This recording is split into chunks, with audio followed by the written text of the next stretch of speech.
Új, 2010-hez kapcsolódó pécsi képeslapokat találtunk az interneten. Elemzők szerint a képeslapszerű megjelenés álca csupán.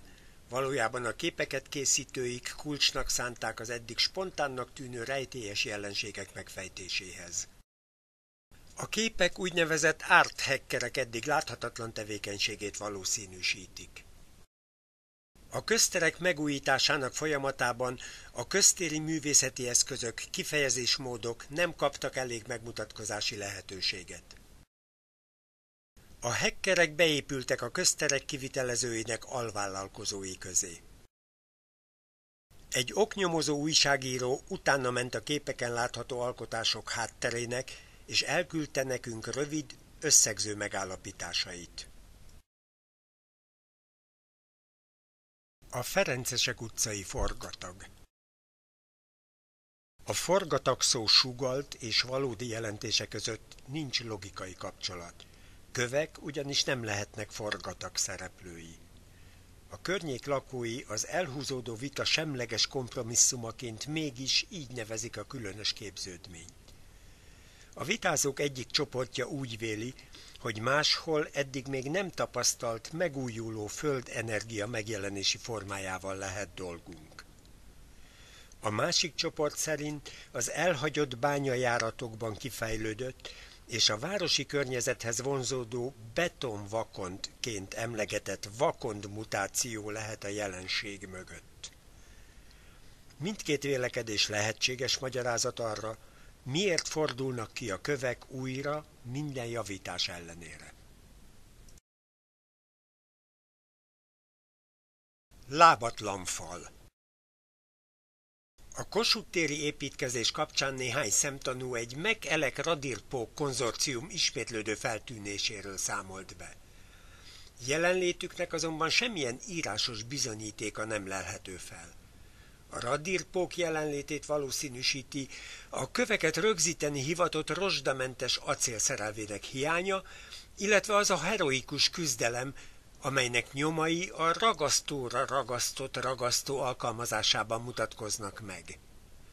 Az eredetileg lábazatlan falként jegyzőkönyvezett hiba jelenséget a köznyelv egyszerűsítve lábatlan falnak nevezte el. Kockavető. Több szemtanú állítása szerint az egyik közműszolgáltató embereinek öltözött art hackerek a térburkolat mátrixban próbálnak zavart kelteni. A térben és időben kiszámíthatatlanul felbukkanó akciókat gyakran hetekig nyitva tartott munkagödrökkel álcázzák. A meghackelt felszínek közös jellemzője, hogy az eredeti mintázat kiszámíthatatlanul módosul, a kövek száma a fugák burjánzása mellett megfogyatkozik, valamint esetenként néhány kő mérete is zsugorodni látszik. A jelenséget néhányan azzal magyarázzák, hogy a kőkockákat nem szisztematikusan helyezik vissza, hanem egyszerűen odavetik, és innen ered a kockavető elnevezés. Az uránvárosi szerencseméter. A gyengénlátókat vezető úgynevezett taktilis sáv a járdaszegélyhez közeledve megbomlott, és ráadásul veszített is színéből és érzékelhetőségéből. Nem tudni, hogy az art hackerek műve ezúttal életmentő gesztus, avagy gusztustalan durva tréfa. A vezetősáv ugyanis a posta falába épített bankjegykiadó automatát köti össze a járdaszegéllyel. Egyesek látni véltek már olyanokat, akik az automatától sávban egyenesen az útnak mentek, s csak a vakszerencse mentette meg őket az érkező busztól. Ennek fényében a vonalak elbizonytalanítása hasznos és életmentő figyelmeztető jel lehet. Jól, csak a szívével lát az ember. Alig, hanem ez lehet a hackerek mondani valója.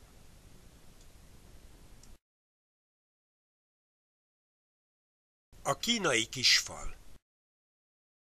A hekkelések közül talán a legmisztikusabb a messzesi görbe vagy hullámzó támfalak esete. A munkások állítják, hogy a betonfalak a kizsaluzás után még egyenesek voltak akár a fénysugár. De lassan elváltozott alakjuk, a falak megmozdultak, és hullámot idéző alakot vettek fel. A lehetséges okokról csupán egy találgatás ismert, biztosat nem tudhatunk. Állítólag az alapanyag egy része Kínából érkezett, arról a vidékről, ahol a kínai nagyfal ma már eltűnt szakaszai állhattak, és nem kizárt, hogy a kőanyag ezen falakból származik, mely úgynevezett emlékező anyagként viselkedik. Flextérítő. Az Irgalmasok és a Rákóczi út sarka határvidék. A belváros megújított köztéri rendszerének déli pereme. Az új kövek már csak magukra hagyatott sávokban merészkednek el idáig, s irányukat számos hatás befolyásolja. Néhányan állítják, hogy a peremvidék bucka lakói, a hackerek szövetségesei elektromágneseket működtetnek, és kiszámíthatatlan impulzusokban mágneses térrel térítik el a flexes ember kezét, aki megkísérli a járdafelületbe vágni a kőbetétek helyét. A játékoskedvű köznyelv az összeszabdalt, foltozott járdafelületet sarki felvágottnak is nevezi.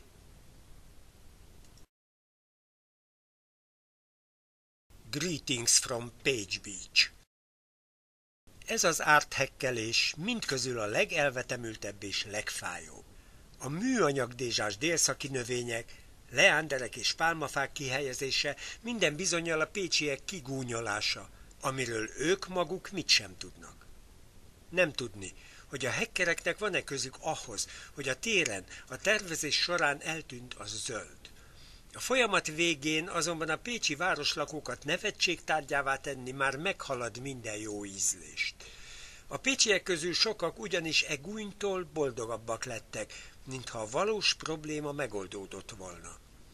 Aki elemzi a kvázi nagyra nőtt muskátlik elhelyezését, jól láthatja, hogy azok gátolják az új tér legfőbb erényeit, az átláthatóságot és az átjárhatóságot. Félő, hogy a város főterének ezzel megkezdődik a valódi eltengerpartosodása is.